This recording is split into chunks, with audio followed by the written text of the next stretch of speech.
할렐루야. 오늘도 산중안에 걸쳐서 왜 우리가 예수 그리스도 안에서 하나가 되어야 하는가, 또 우리가 하나가 되도록 하기 위해서 예수님께서 어떠한 일을 하셨는지 지금 에베소서 2장을 통해서 계속 우리가 좀 교제를 하고 있습니다. 오늘은 그 세 번째 시간입니다. 18절 주님께서 우리에게 행하신 일들 중에 18절 지난주에 이어서 함께 말씀을 드립니다. 18절 마지막 부분을 좀 보시면은요, 18절 마지막 부분에 보면 아버지께 나감을 얻게 하려 하심이라 그랬어요. 자, 18절 전체를 한 번 더 읽어보겠습니다. 시작. 이는 저로 말미암아 우리 둘이 한 성령 안에서 아버지께 나감을 얻게 하려 하심이라 그랬어요. 이것은 예수 그리스도와 성령의 사역이 궁극적인 목적으로서 참 놀라운 하나님의 말씀인 것이죠. 그 이유가 뭐냐면 우리가 구약 성경을 보면 구약 시대는 하나님을 만난다라고 하는 것은요, 무엇을 의미했습니까? 구약 시대에 하나님을 만난다라고 하는 것은 죽음을 의미했습니다. 모세의 경우도 우리가 보시면 모세가 얼마나 참 위대한 그런 하나님의 종이었습니까? 그도 나름대로 굉장히 거룩한 존재였죠. 그런데 출애굽기 3장 6절의 말씀을 통해서 보면 하나님 앞에선 모세의 모습을 이렇게 보여주고 있어요. 모세는 하나님 뵙기를 두려워해서 얼굴을 가렸다 그랬어요. 또 하나님께서도 친히 모세에게 하나님을 보고서는 살자가 없다 이야기하면서 하나님의 얼굴을 보지 말라라고 출애굽기 10장 28절에서 말씀하고 있는데, 한번 잠시 성경 좀 찾아보고 갑시다. 출애굽기 10장 28절에 있는 말씀입니다.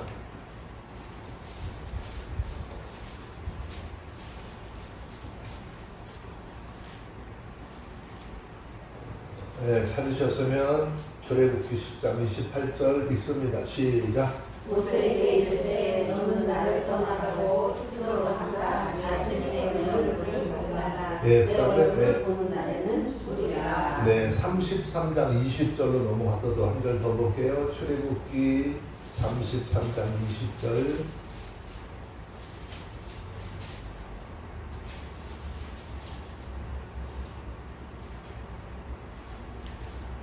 찾으셨으면 33장 20절 읽습니다. 시작. 또 가라사대 내가 내 얼굴을 보지 못하니 나를 보고 살 자가 없음이니라. 네, 하나님의 얼굴을 보고 친히 살 자가 없다라는 말씀을 하셨죠.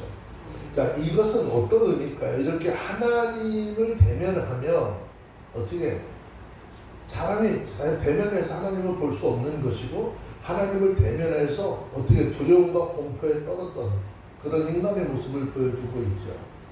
모세만 그랬느냐? 모세만 그렇지 않았어요. 우리가 성경을 통해서 보면 하나님 앞에 위대하게 쓰임받았던 이사야도 마찬가지입니다. 그가 성전에서 하나님을 대면했을 때 뭐라고 했습니까? 당당했을까요? 기뻐했을까요? 아니에요. 그는요, 이사야서 6장 5절의 말씀을 한번 보시겠어요? 이사야서 6장 5절에 보면 그는 하나님의 그 모습을, 거룩한 모습을 보고 나서 내가 죽게 되었다라고 한탄했다는 것이죠. 자, 이사야서 6장 5절입니다. 찾으셨으면 한번 읽을게요. 시작. 그때 내가 나게 하루마다 나는 망하게 되었도다. 나는 이슬이 부정한 사람이요 이슬이 부정한 백성 중에 거하면서 만민의 여호와이신 마음을 배웠음이로다. 네, 그러니까 구약 시대에는 이런 거예요. 이와 같이 하나님을 만난다라고 하는 것은 죽음을 의미하는 것이죠. 본문은 바로 그와 같은 배경에서 지금 예수님께서 말씀하고 있는 거예요. 다시 말해서 그렇게 하나님의 얼굴을 보기만 해도 죽을 수밖에 없는 우리가 이제 자유롭게 그 앞에 나갈 수 있는 특권을 얻었다라는 말씀이죠. 자, 이 사실에 대해서 히브리서 4장 16절에서 너무나도 더 자세하게 설명을 하고 있죠. 히브리서 4장 16절 한 절 더 볼까요? 찾으셨으면 히브리서 4장 16절 읽습니다. 시작. 그러므로 우리가 긍휼하심을 받고 때를 따라 돕는 은혜를 얻기 위하여 은혜의 보좌 앞에 담대히 나아갈 것이라 그랬습니다. 이 말씀을 보세요. 여기서 말하려고 하는 것이 뭘까요? 먼저 우리가 거룩하신 하나님의 보좌 앞에 나갈 때 긍휼함을 얻는다는 거예요. 아멘. 심판하고 하나님 앞에 멸망받는 존재가 아니라 하나님의 긍휼함을 얻는 것이라는 거죠. 모세나 이사야 같이 위대한 선지자들도 하나님 앞에 긍휼함을 받을 수 있는 위치에 있지는 못했습니다. 그래서 그들은 하나님을 대면했을 때 한결같이 죽음을 떠올리고 두려워했었습니다. 그런데 우리는 마음껏 자유롭게 두려움과 공포도 없이 하나님의 보좌 앞에 나갈 수 있게 되었다는 것이죠. 이게 주님의 은혜예요. 여러분 지금 우리의 변화폭이 얼마나 큰지, 그 변화의 폭이 얼마나 큰지 여러분 느끼고 있습니까? 제가 이 사실을 여러분들의 전제하고 이런 질문을 한번 해봤으면 좋겠어요. 여러분 하나님 앞에 지금 어떤 죄를 지었습니까? 어떤 실수를 했습니까? 그 어떤 죄악이 되었던 하나님의 긍휼을 입는다면 사실 명심하기를 바란다는 거죠. 하나님의 긍휼하심을 우리는 어떻게 해요? 입는다는 거예요. 아멘. 하나님이 우리를 긍휼히 여겨주시기 때문에 우리가 죄를 지어도 하나님 어떻게 내가 회개하기만 하면 하나님께서 우리의 죄를 등 뒤로 던져버리시고 다시는 기억조차 하지 않으시겠다라는 거죠. 그래서 우리가 예수 믿으면서 제일 중요한 것이 뭐냐? 하나님께서 우리를 긍휼히 여기는 거예요. 그리고 그 마음을 우리에게 주시고 우리도 내 주변에 있는 사람과 사람 사이에 만나는 모든 사람들 뭐 불편하고 그래도 네가 하나님으로부터 긍휼함을 얻었듯이 내 주변에 많은 사람에게도 동일하게 긍휼히 여기는 마음을 가지라 하는 것이죠. 하나님의 보좌 앞에서 자비를 입지 못할 죄악이 없다라는 것이죠. 그런데 히브리서 통해서 보면 아버지께 나감을 얻은 것이 그 정도로만 의미하지 않는다라고 증거하죠.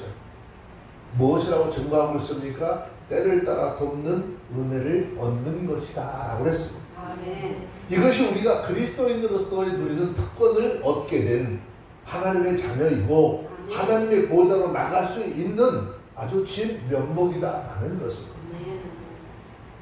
저와 여러분들은 이 변화의 진정한 의미를 깨닫게 되시기를 바랍니다. 아멘. 우리들은 비참하고 용서받지 못할 죄악을 겨우 탕감받은 그 정도 위치에 있는 것이 아니라는 것이죠. 어떤 죄악이든 얼마나 큰 죄악이든 하나님의 긍휼하심을 입었을 뿐만 아니라 저와 여러분들이 안고 있는 문제 해결을 위해 하나님 앞에 나가기만 하면 때를 따라 돕는 은혜까지 이미 확보되어져 있다라는 것이죠. 아멘. 그러면 무엇을 잘못했든 실수를 했든지 그것 때문에 나를 감추려고 하고 숨기려고 할 필요가 없습니다. 그것 때문에 슬퍼할 필요도 없습니다. 낙심과 좌절 속에서 방황하지 않기를 주의 이름으로 축원합니다. 아멘. 누군가를 원망하고 나 스스로를 원망하는 마음으로 나를 치새지 않는 그런 삶이 되어주시기를 바랍니다. 이런 상황에 처해 있다면 하나님의 은혜의 보좌 앞에 담대하게 나오는 저와 여러분들이 되시기를 바랍니다.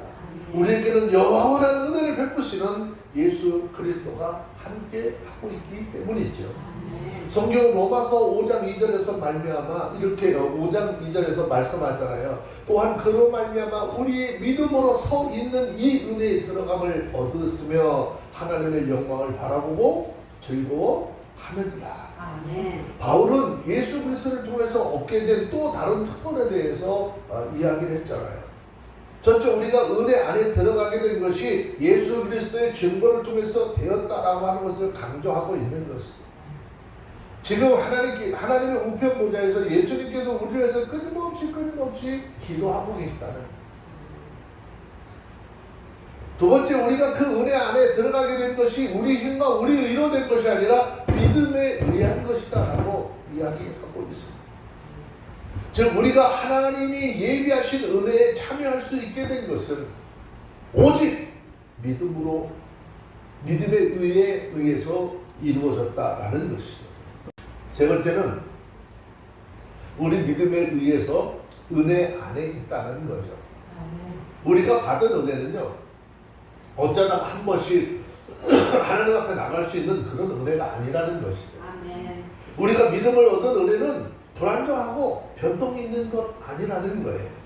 세상의 관리들은요, 왕의 총애를 얻었다가 다시 어떻게 잊어버리기도 하죠. 믿음의 사람들은요, 그리스도 안에서 받은 은혜와 사랑은 영원히 변하지 아니하고 우리가 하나님 앞에서는 그날까지 끊임없이 계속되는 은혜를 가지고 있습니다. 그런데 우리가 이 은혜 안에 들어간다라고 하는 말의 뜻이 뭘까요? 은혜라고 하는 말, 카리스라고 하는 단어인데 이 말의 뜻은 그런 거잖아요. 무언가 받을 자격이 없는 사람에게 값없이 주시는 은혜, 은총이라는 뜻이죠.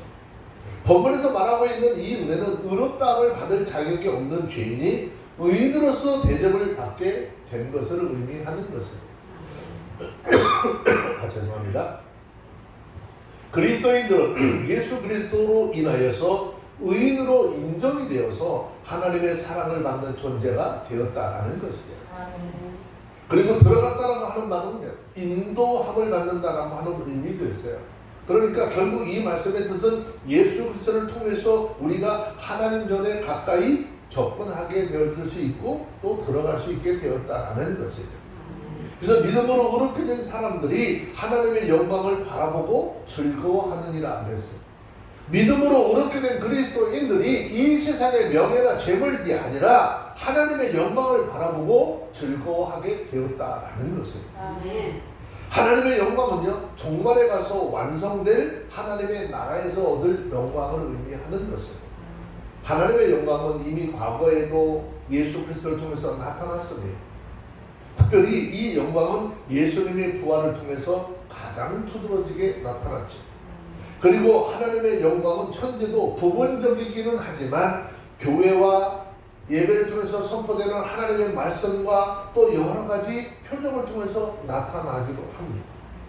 그러나 궁극적으로 하나님의 영광은 마지막 주님의 재림 때보다 완전하게 나타나게 될 것이다 라는 것이죠. 아멘. 자, 그때 우리뿐만 아니라, 자, 로마서 8장 11절 말씀을 좀 보시겠습니까?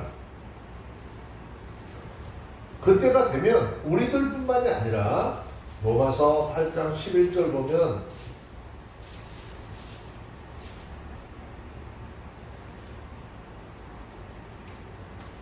자, 찾아서 한번 읽어볼게요. 시작. 예수를 죽은 자 가운데서 살리신 이의 영이 너희 안에 거하시며 그리스도 예수를 죽은 자 가운데서 살리시니가 너희 안에 거하시는 그의 영으로 말미암아 너희 죽을 몸도 살리시리라. 아멘. 우리 죽을 몸도 살리죠. 아멘. 지금 이것은 한시적으로 봤을 때 우리뿐만이 아니죠. 또 이 세상에 모든 피조물들 썩어져가는 것에서 종노릇한 데서 해방이 되어서 하나님의 자유로운 영광에 이르게 될 것이다 설명을 하고 있습니다. 자, 믿음으로 의롭게 된 그리스도인들은 하나님의 진노 대신 이러한 영광에 참여하게 될 것을 바라볼 수 있게 되었다라는 것이죠. 그러므로 이것을 믿음으로 바라보는 사람은 항상 어떻게 해요? 즐거워할 수밖에 없는 거라는 거예요. 항상 기쁠 수밖에 없다는 거예요. 믿음으로 의롭게 된 그리스도인들에게 나타나는 결과는 하나님 나라에 대한 소망을 갖게 되는 것과 그 소망 안에서 누리는 기쁨이라고 할 수 있겠죠. 저와 여러분들이 예수 그리스도 안에서 이 소망과 기쁨을 누리는 그런 은혜가 있어지길 바랍니다. 자, 성경 베드로전서 3장 18절 말씀에 보면 이렇게 말씀을 하고 있어요. 한번 보겠습니다.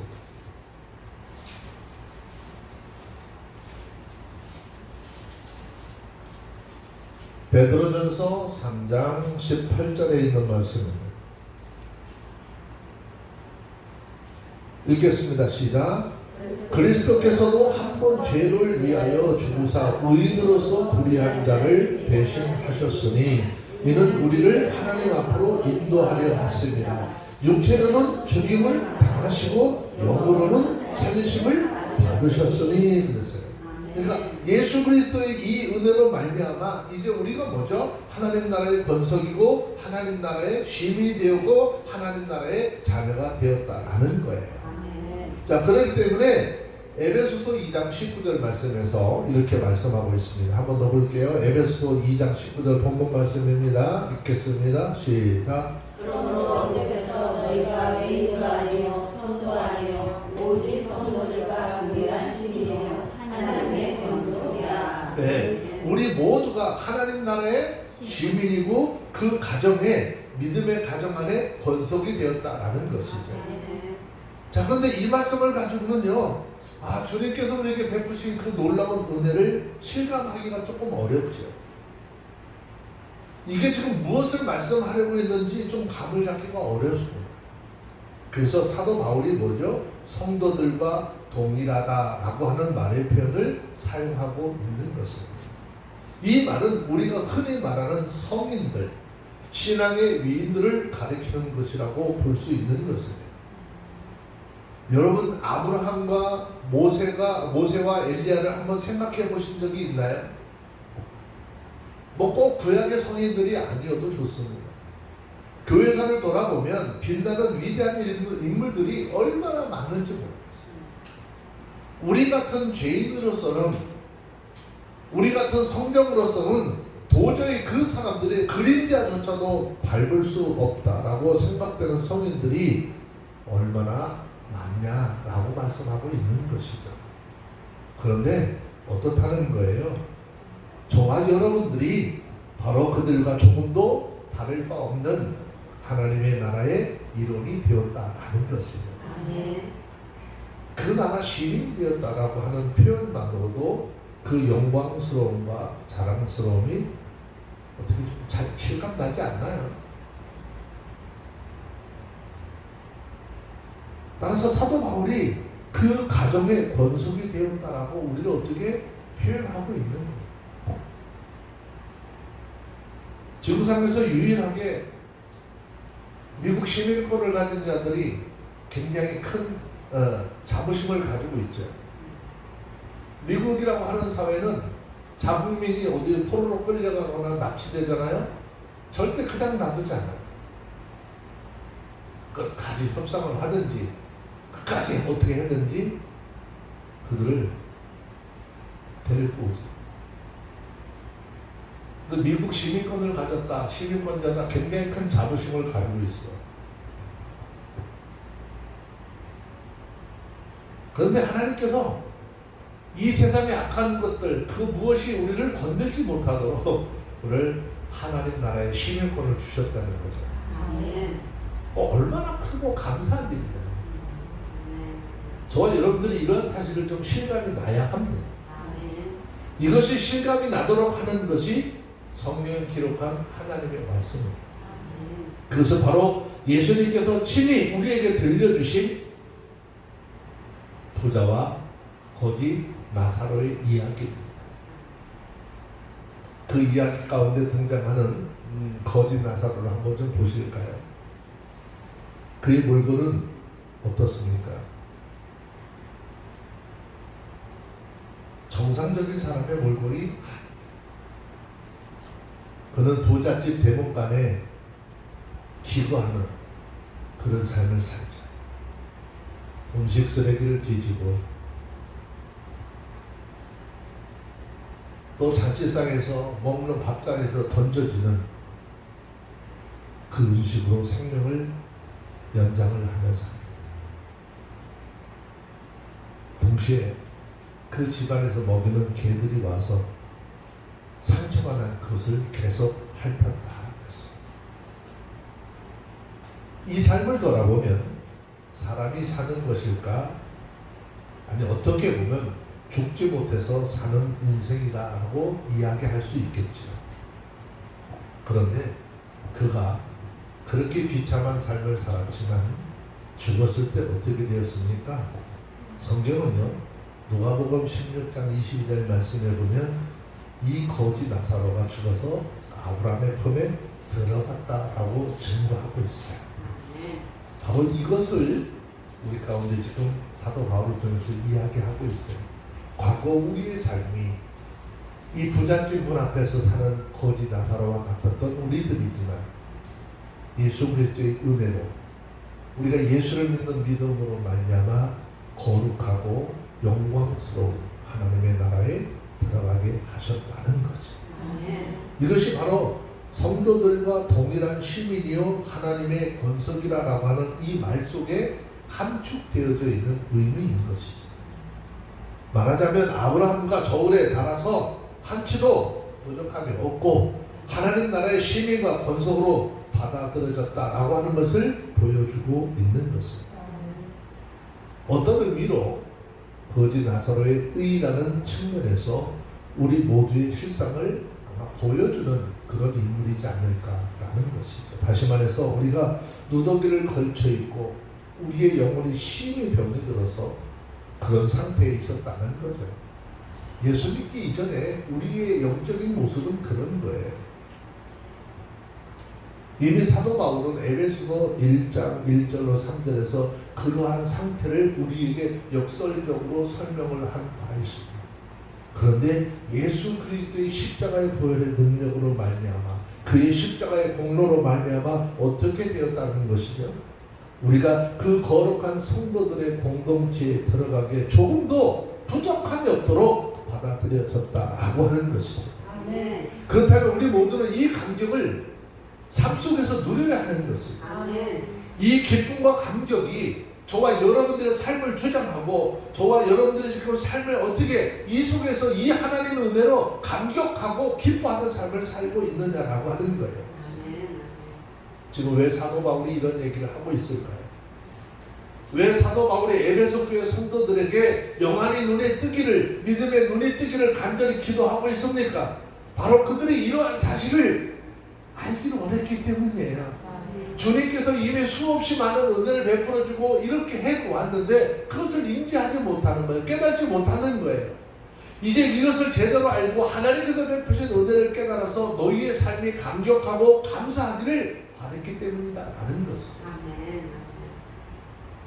이 감격으로 시들어 있던 그들의 영혼이 활력을 얻고 생기가 넘쳐나고 하나님 안에서 믿음의 사람으로 사는 것에 대해서 큰 기쁨과 소망을 갖도록 하기 위해서인 거죠. 이런 사실은 이 시대를 살아가는 우리 모두에게도 마찬가지입니다. 이런 하나님의 은혜를 제대로 알아서 늘 감격과 감사가 넘치는 가운데 신앙생활을 하시고 하루하루 정말 활력 있는 그런 믿음의 삶을 살아가는 우리 모두가 되어주시길 바랍니다.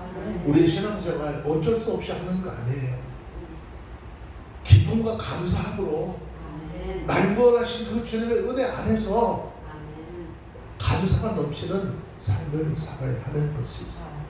자, 성경 요한일서 3장 2절의 말씀 한 절만 더 봅시다.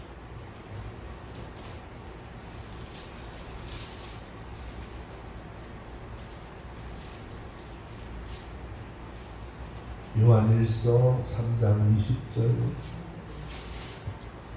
네, 찾으셨으면 한번 볼게요. 요한일서 3장 2절입니다. 죄송합니다. 2절입니다. 2절 죄송합니다. 한번 읽습니다. 시작. 사랑하는 자들아, 우리가 지금은 하나님의 자녀라. 장래에 어떻게 될 것은 아직 나타나지 아니하였으나 그가 나타내심이 되면 우리가 그와 같을 줄 아는 것은 그의 계신 그대로 볼 것을 믿어합니다. 예수님께서 이 다음에 우리가 하나님 나라에 가서 어떤 모습을 할 것인가? 변화산에서 기도하면서 변화의 모습, 변화산에서의 모습을 이미 보여주셨죠. 하나님의 예수 그리스도의 영광의 모습이 이 땅에 육신을 입고 살아가는 자들이 예수님 나라에 들어가서 부활체에 됐을 때 얼마나 영광스러운 모습인가 라고 하는 것을 이미 보여주었죠. 지금은 어떻게 될 것을 나타내 보여주지는 않지만 그 주님께서 나타나심이 되는 그날 우리가 누구와 똑같다는 거예요? 영광스러운 주님의 형체와 같을 것이다. 그런 모습을 보게 될 것이다 라고 하는 거예요. 그렇기 때문에 믿음 안에서 교회에 속한 사람들은요 서로 단단하게 하나가 되어져야 하는 것이죠. 자, 에베소서 2장 20절로 22절 말씀까지 함께 보도록 하겠습니다. 읽습니다. 시작. 너희는 사도들과 선지자들의 허위에 세우심을 입은 자라. 그리스도 예수께서 신의 모퉁이 돌이 되셨느니라. 그의 안에서 건물마다 서로 연결하여 주 안에서 성전이 되어가고 너희도 성전 안에서 하나님의 거하실 처소가 되기 위하여 예수 안에서 함께 지어져 가느니라. 아멘. 자, 여기서 22절의 말씀은요, 회개하고 돌아온 그리스도인들이 예수 그리스도의 몸된 교회의 이론으로 단단히 결속되어야 함을 이야기함과 동시에 왜 그렇게 단단히 결속이 되어야 하는지 이유와 목적을 증거하는 말씀입니다. 우리는 왜 교회의 일원으로서 믿음 안에서 사람과 사람끼리 단단히 결속이 되어야 합니까? 어떤 사람들은 종교적인 혹은 심리적인 안정을 생각하는 사람들도 있습니다. 교회 안에 단단히 결속되어 있음으로 해서 그렇지 않아도 불안하고 불안정한 그런 세태 속에서 신앙적인 안정을 얻는다 혹은 얻겠다라고 생각한다는 것입니다. 어떤 사람들은 상업적인 목적을 생각하는 사람도 있습니다. 즉 자기의 사업을 위해서 사람을 바탕으로 하는 교회가 자기에게 유리하게 작용이 될 것이라는 계산이 있는 그런 심리적인 것이죠. 물론 이러한 것들은 우리가 교회와 성도들에게 단단히 결속을 하는 데 따른 하나님의 축복의 일부라고도 할 수도 있겠죠. 하지만 분명한 것은 그것이 목적이 아니라는 것이죠. 그러면 무엇이 주목적일까요? 사도 바울은 우리가 단단히 하나가 되어야 될 목적을 하나님이 거하실 처소가 되기 위해서라는 것입니다. 그리스도인들의 연합과 일치의 최종 목표는 하나님이 거하실 처소가 되어져 가는 것입니다. 여기서 우리들은 그리스도인들의 연합과 일치의 공동체인 교회가 가장 우선적으로 갖춰야 할 요소가 무엇인지 알 필요가 있다라고 하는 것이죠. 그것이 바로 거룩함이라는 것입니다. 이 거룩함은 교회의 생명입니다. 교회에 나오면서 우리는 이것을 몰라서는 안 된다는 것입니다. 교회가 어떤 것입니까? 교회는요, 정말 거룩한 사람들이 오는 것이 아니라 하나님 앞에 죄인들로서 부끄럽지만 주님 앞에 오는데 주님께서 막지 아니하시고 용납하는 것입니다. 우리 교회가 나올 때 우리가 각자의 신앙을 돌이켜 보시면 교회 나올 때 어떻게 나왔습니까? 예수 앞에 나올 때 어떻게 거룩한 몸으로 나왔습니까? 죄인의 몸으로 주님 앞에 나왔습니다. 주님 앞에 나오면 어떤 죄인도 용납하는 그런 것이 교회라는 것이죠. 창기도 용납이 되고 세리도 용납이 되고 살인자여 회수도 용납이 되는 것이 바로 교회입니다. 하지만 그렇다고 해서 교회가 죄를 부끄러워할 줄 모르는 양심에 화인 맞은 그런 사람들로서 교회를 다니면서도 마음껏 죄를 지어도 늘 당당할 수 있도록 면죄부를 주는 것이 교회냐? 그렇지 않아요.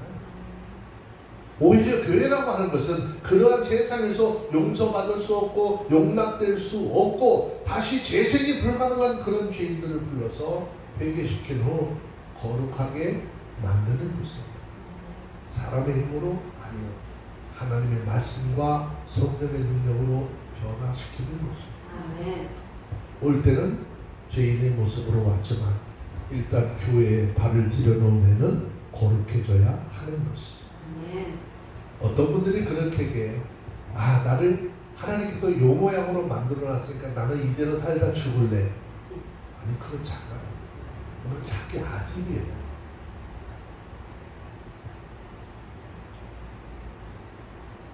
오늘 이 말씀을 우리 마음속에 두면서 이런 생각을, 아, 그러면 내가 과연 하나님을 내 마음에 모시기에 충분하다? 우리가 스스로 충분히 거룩합니까? 주님은 모실 만큼 깨끗합니까? 교회 안에서 우리의 모임과 화합이 예수님께서 우리의 심령 속에 자정하고 있을 만큼 그렇게 거룩하고 깨끗하고 사랑으로 충만하냐 하는 것입니다. 그 온유하고 겸손하신 예수님이었지만 예수님께서 예루살렘 성전에 들어가셨을 때 어떻게 했습니까? 성전을 더럽히는 잡상인들에 대해서 채찍을 드시고 상을 다 튀어 퍼버리고 그 성전을 먼저 깨끗이 정화하셨습니다. 우리 또한 이러한 마음의 결단 없이 각오 없이 교회는 하나님의 거하는 처소가 될 수 없다라는 것을 기억하셔야 합니다. 우리는 비록 죄인으로 교회에 왔다 할지라도 이제 교회에 들어온 이상 완전히 죄를 청산하고 다시는 그 죄 가운데 거하지 않으려고 힘써 노력해야 하는 것입니다. 하나님께서 나를 이렇게 만들었으니까 그냥 이렇게 살다 죽겠다고요? 예수 없는 사람이에요. 하나님 없는 사람이에요. 예수님께서 우리에게 회개하라 말씀하시고 너는 회개에 합당한 열매를 맺으라고 말씀하셨습니다. 우리 믿음 안에서 공동체들이 거룩하게 될 때 교회라고 하는 것도 거룩해지고 비로소 그 교회는 하나님이 거하실 처소로 합당하게 되는 것입니다. 아울러 교회도 교회 안에서 죄의 모습이 발견되지 않도록 권면과 권징 등의 방법으로 부단히 정화 작업을 해야 합니다. 거룩한 믿음의 사람들이 될 수 있도록 만들어야 합니다. 그런데 안타깝게 이 이야기는 그래도 해야지. 안타깝게도 교회에서 권징이 없어졌어요. 왜요? 네? 왜 교회 권징이 없어졌어요? 이 교회 아니면 교회 없어? 그리고 간다는 거죠. 성도가 그만두고 나가는 거예요. 제가 예전에 한번 그런 말씀 드렸어요. 안양에 있는 모 교회 매일 대표기를 하던 집사님이에요. 그 집사님이 어떻게 했다고요? 시장에서 목사님이 지나가다 보니까 자기네 교회 집사님인데 주일날 대표기를 하는 분인데 시장에서 담배 피고 있더라고요. 그 불러가지고 담배 끊을래 안 끊으니까 지금 담배 끊을 수가 없다고 해서 알았어. 너 앞으로 대표기도 못해.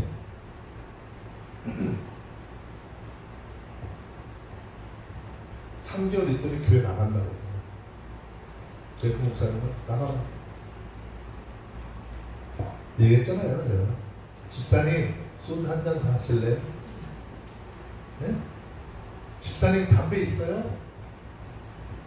집사가 뭔지도 몰랐어요. 근데 저를 전도하시는 분이 아니 교회 매번 나가지도 않는데 그때 벌써 집사님 그러면서 요 관인 낚시도 가서 그랬다고 그랬잖아요. 그게 뭔지도 몰랐는데 집사님 소주 한잔 하시고 담배.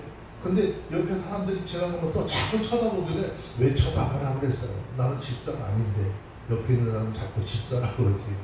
나는 또 그 사람한테 집사라고 그러지. 그러니까 쳐다보면서 사람들이 자꾸 쳐다보길래 왜 쳐다보라 그랬는데 시간이 지나고 보니까 야 그게 얼마나 부끄러운 짓인지 부끄러운 일이었었는지를 알게 됐다는 말씀을 드렸잖아요. 교회 안에서 하나님께서 우리에게 말씀을 통해서 성령의 능력을 통해서 우리를 자꾸 어떻게 변화시키려고 했죠. 성경은 하나님의 말씀을 통해서 우리가 어떻게 예수 닮아가는 삶을 살기를 원하시는 거예요. 그 삶이 어떨까요? 베드로전서 2장 5절 한번 잠깐 보실까요?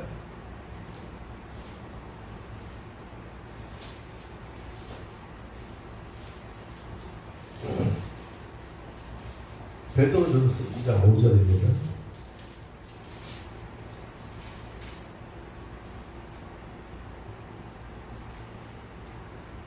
읽습니다. 시작. 너희도 산들도 같이 신령한 집으로 세워지고 예수 그리스도로 말미암아 하나님이 기쁘게 받으실 신령한 제사를 드리기를 거룩한 제사장이 아멘. 자, 구약 시대는 제사장만이 하나님 앞에 나갈 수 있었죠. 만약에 제사장이 아닌 사람이 하나님 앞에 제사를 드리려고 나간다면, 아니 세상에 임금이라 할지라도 큰 재앙을 만나게 됩니다. 우리가 잘 알고 있는 것처럼 역대하 26장을 보면 우시아라고 하는 왕이 나오죠. 우시아는요, 정치를 굉장히 잘해서 백성들을 잘 살게 해준 아주 인기 많았던 임금입니다. 그런데 그 말씀을 가만히 보면 저가 강성하여짐에 그 마음이 교만해져서 하나님의 전에 들어가서 제사를 드리려고 했다라고 기록을 했어요. 근데 이 일로 인해서 우시아 왕은 그것 때문에 문둥병에 걸리고 왕이면서도 어떻게 죽는 날까지 별강에 갇혀서 살아가는 신세가 되고 말합니다. 구약시대의 특별한 제사장들만이 하나님 앞에 나와서 예배를 드릴 수 있었지만, 신약에 와서는 예수 그리스도로 말미암아 우리 모두가 다 제사장이 되었다라고 하는 것이죠. 누구든지 예수를 믿기만 하면 직접 들어가서 하나님 앞에 나가서 제사를 드릴 수 있는, 예배를 드릴 수 있는, 우리 죄에 대해서 주님 앞에 고백할 수 있는 권리를 갖게 해 주셨다라는 것이죠. 하셨으면 베드로전서 2장 5절 한번 읽습니다. 시작. 너희도 산들을 다시 신령한 집으로 세워지고 예수 그리스도로 말미암아 하나님이 구제하시신 신령한 제사를 드릴 거룩한 제사장이 되시리라. 네, 중절 이하의 말씀에 보면 하나님의 기쁘게 받으실 신령한 제사를 드릴 거룩한 제사장이 될지니라. 제사장에는 하나님 앞에 어떻게 해요? 직접 나갈 수 있는 특권과 함께 뭐도 있다는 거예요? 책임도 따른다는 거예요. 하나님께서 기쁘게 받으실 신령한 제사를 드리는 제사장들이 되어야 하고, 그 제사장들에게는 하나님께 매일 제사를 드려야 할 뭐가 있었다는 거죠? 책임이 있었다는 거죠. 그리고 그 제사를 드릴 때는 어땠어요? 언제나 양이나 소나, 그죠? 무슨 제물들이 있어야 했어요. 그런데 양과 소를 잡아드리는 제사는 예수님께서 이 땅에 오셔서 십자가에 못 박아 죽으심으로 끝을 내셨어요. 성경은 신약의 제사장들인 우리들은 몸으로 하나님 앞에 드리는 제사를 드려야 된다라고 말씀하고 있죠. 그렇기 때문에 정말 여러분들은요, 하나님께 드리는 이 예배를 진심으로 우리의 몸과 마음과 뜻을 다해서 하나님 앞에 드려줘야 하는 것입니다. 아멘.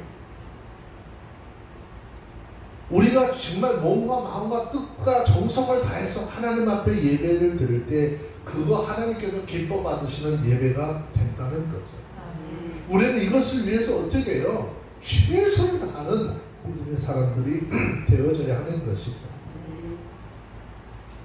이 예배 가운데 우리가 와서 앉아서 그냥 예배를 드리는 것은 어떤 형식으로 드려지는 것이 아니라 진짜 온 마음과 뜻과 정성을 다해서 하나님 앞에 예배를 드려져야 하는 것이죠. 자, 요한복음 4장 23절 말씀 찾아서 읽고 끝냅시다.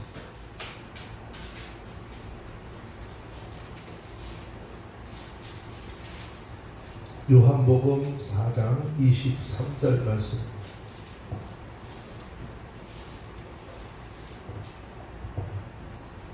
네, 다 같이 찾으셨으면 한번 읽겠습니다. 시작. 아버지께 참으로 예배하는 자들은 신령과 전적으로 예배하라고 하니 오 이때야 아버지께서는 이렇게 자기에게 예배하는 자들을 찾으시니라. 아멘.